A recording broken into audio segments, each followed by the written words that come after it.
ताजा तरीन वीडियोस के लिए हमारा चैनल सब्सक्राइब कर बेल आइकन पर प्रेस कीजिए ताकि आपको मिले हर अपडेट सबसे पहले। एनसीओसी ने एक फैसला किया। एनसीओसी ने फैसला किया पता नहीं मंडे से फलानी चीज़ें खुल जाएंगी और फिर 1 जून से और चीज़ें खुल जाएंगी। हमें टास्क फोर्स में सारे एक्सपर्ट्स ने सख्ती से एडवाइस किया कि ये वक्त कॉशन का है, ये वक्त एहतियात का है और आप इस तरीके का कोई सिग्नल ना दें कि हम फलाने दिन से फलाना खोल रहे हैं, फलानी चीज दिन से फलाना खोल रहे हैं। इस वक्त जो सिचुएशन है उसमें कोई रिलैक्सेशन की गुंजाइश नहीं है। हम नहीं चाहते कि जो पिछले साल जून जुलाई में हुआ था कि हमारे यहाँ अस्पताल, और इस वक्त की सिचुएशन कुछ अस्पतालों में हो गई है। डॉक्टर फैसल बैठे हैं, डॉक्टर बारी बैठे हैं, इधर आगा खान और इंडस में आपको बिस्तर नहीं मिल रहे। हमारी जो इन्फेक्शियस डिजीज हॉस्पिटल है वो फुल है। हमने एक्सपो सेंटर बंद कर दिया तो उसको दोबारा खोला है और उसके नंबर्स भी होंगे 50% वो बढ़ गई है। अब ये तशवीश की चीज़ है जिसपे हमने आंखें नहीं बंद कर देनी कि सब ठीक है और आगे चलें। तो इन सारे चीज़ों की वजह से टास्क फोर्स ने कल जो मीटिंग की थी, पहले थर्सडे को मीटिंग थी, थर्सडे को हमने कहा कि हम सैटरडे को दोबारा मिलेंगे और सब लोगों से कहा था कि सिचुएशन असेस करें और अपनी तजावीज़ दें। सब ने ये मुत्तफ़िका फैसला था सबका कि जी हमने थोड़ी सी सख्ती और करनी है। रिलैक्सेशन की तो बात ही नहीं, और कब हम रिलैक्स करेंगे ये भी हम नहीं कह सकते कि 2 हफ्ते बाद हो जाएगा। ये सारा डिपेंड करता है लोगों के ऊपर कि वो कितना अच्छी तरीके से इन एसओपीज को फॉलो करते हैं ताकि कुछ खुलने की बातें की जाए। लेकिन इस वक्त जो सिचुएशन है उस वक्त हम कोई प्रेडिक्ट भी नहीं कर सकते कि जी 2 हफ्ते बाद बेहतर हो जाएगा या 3 हफ्ते बाद हो जाएगा या 4 हफ्ते बाद हो जाएगा। हाँ, इसकी गारंटी हम सब इधर बैठे लेंगे। अगर लोगों ने एसओपीज को फॉलो किया तो बहुत जल्द बेहतरी की तरफ हम जाएंगे। मतलब ये हमारे हाथ से ज़्यादा लोगों के हाथ में है कि किस तरीके से इसको ये टैकल करें।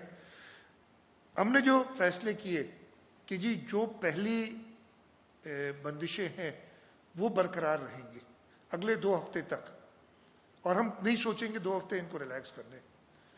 इन बंदिशों में कुछ और भी ऐड किए जा रहे हैं।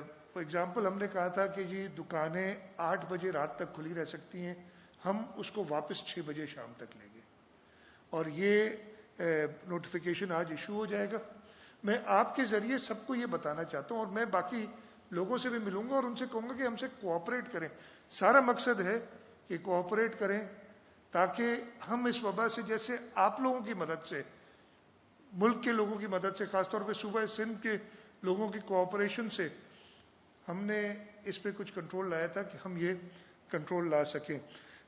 जो चीज़ें बंद हैं वो आपको पता है। सिर्फ जो खुली हैं मैं वो बता दूं, फार्मेसीज़। अच्छा, फार्मेसीज़ में भी वो स्टैंड अलोन फार्मेसीज़ हमने कहा है। अगर कोई फार्मेसी यानी दवाओं की दुकान, मैंने कल बात की थी, इधर मैं रिपीट कर देता हूँ अपने मीटिंग में, कि अगर अंडे डबल रोटी बेच रहा है तो वो बंद हो जाएगी पूरी की पूरी दुकान। तो कोई ऐसी चीज़ ना करें, इसलिए कि अगर आपने वो ख़रीदारी करनी है 6 बजे से पहले वो आप कर सकते हैं।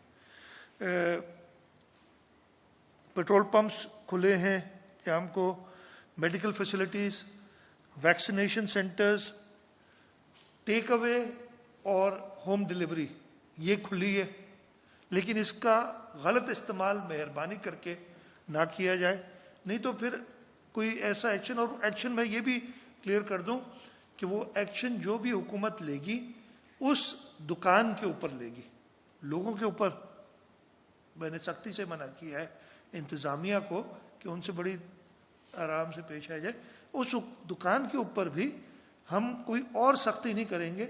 हम फाइन्स जो हमें इजाज़त देता है कानून उसके तहत बहुत ज़्यादा लगाएंगे ताकि कुछ उनको उसकी सज़ा मिले। गवर्नमेंट के एसेंशियल ऑफिसेज वगैरह खुले हैं जो हमने कहा था। अच्छा, मैंने बताया कि बाकी दुकानें 6 बजे शाम को बंद हो जाएंगी, मॉल्स भी 6 बजे शाम को बंद होंगे। मॉल्स के अंदर जो फार्मेसीज हैं वो बंद हो जाएंगी। ये नहीं कि जी मॉल खुला है इस बहाने कि जी फार्मेसीज खुली हैं आपकी। और ये बड़ा क्लियरली हमने इस सारे उसमें दिया हुआ है जो हमारी आएगी नोटिफिकेशन। मैंने बताया इंडोर आउटडोर डाइनिंग बिल्कुल बंद है। वो जो खोलने की बात थी, सिंध के अंदर इंडोर और आउटडोर डाइनिंग बंद है, सिर्फ टेक अवे और होम डिलीवरी खुली है। इसके अलावा marriage halls, business centres, expo halls, parks, आपके जो इंडोर जिम्स हैं, स्पोर्ट्स फैसिलिटीज़ हैं, किसी किस्म की होती हैं। फिर बच्चों के लिए ख़ास तौर पे जो ये पार्क्स वगैरह हैं, अलादीन पार्क हो गया, ये सब बिल्कुल बंद हैं, इनको हम नहीं खोल रहे हैं।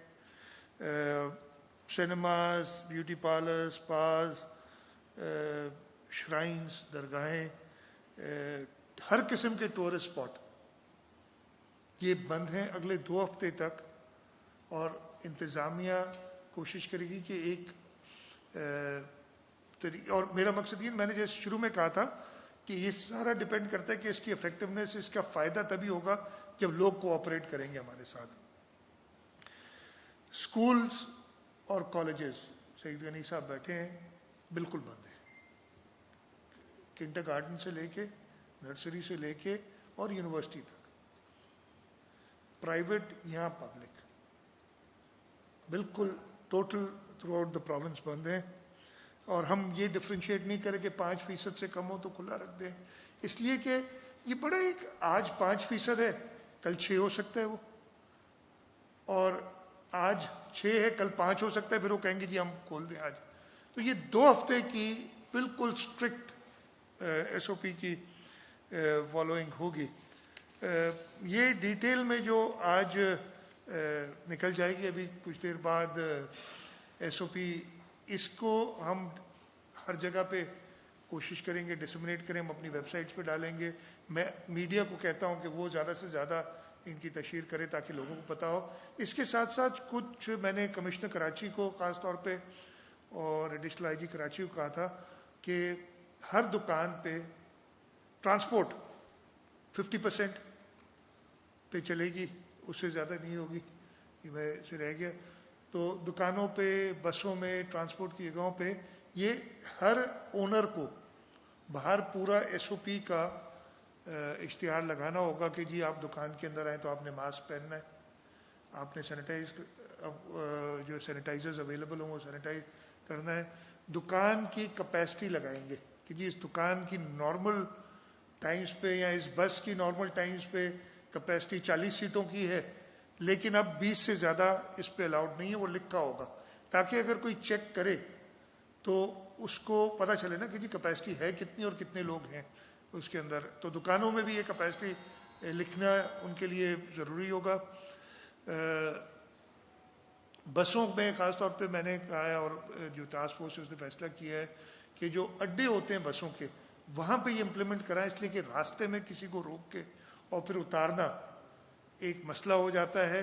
तो अगर रास्ते में कोई वायलेशन पाई गई तो उस बस को जहाँ पे वो इख्तिताम होगा उसके सफ़र का, वहाँ पे इम्पाउंड किया जाएगा, उस पर पेनल्टी डाली जाएगी और जो भी कानून के तहत ले सकते हैं स्टेप्स वो लिए जाएंगे।